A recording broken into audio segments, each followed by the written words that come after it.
इस वक्त मेरे साथ स्वामी दिव्यानंद सरस्वती जी महाराज भी। जी, राधे राधे सभी को। हमारी कोई भी बातें, सनातन की कोई भी बातें सार्वजनिक रूप से जाना इस प्रकार से बिल्कुल एक अच्छा संदेश नहीं जाता है। इनसे हम सबों को बचना चाहिए और इसकी मर्यादा हम सबों को पालन करना चाहिए। प्रदीप मिश्रा जी हो, महापंचायत के लोग हो, लेकिन रह गई बात, प्रदीप मिश्रा जी एक अच्छे कथावाचक हैं, वो कोई संत महात्मा नहीं है, अच्छे कथावाचक है। अगर वो प्रवक्ता है तो उनके शब्दों पे उनको नियंत्रण होना चाहिए निश्चित रूप से।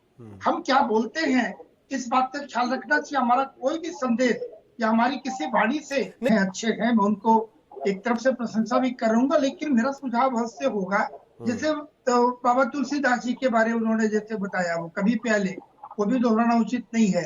तो इस प्रकार की मैं बताऊं कि शब्दों का चयन थोड़ा सा और मर्यादित हो, क्योंकि आपसे एक लोग सीखते हैं। कथावाचक को एक है ना कि अगर सत्य बात भी बोल रहे हैं, आप कैसे प्रेजेंट करते हैं कि किसी की आस्था को चोट न लगे। यही तो एक कला भी होना चाहिए ना मंच पे बोलने वालों को। ठीक बात। यदि हम और आप स्क्रीन पे हैं तो हमेशा हम संभल के बोलते हैं, हमारी कोई भी वाणी या किसी प्रकार की शैली से किसी को ठेस न लगे, किसी की भावना को।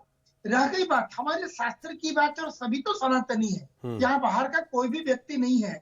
उन्हें एक बार संतुष्ट कर देना चाहिए। अगर ब्रजवासियों के मन में ठेस लगी है तो आदरणीय प्रदीप मिश्रा जी को इस बात से एक बार उनके सामने आकर इसे बिल्कुल स्पष्ट कर देना चाहिए, न कि तीसरे व्यक्ति की उंगली उठे। इस बात का हमें ख्याल रखना उचित होता है।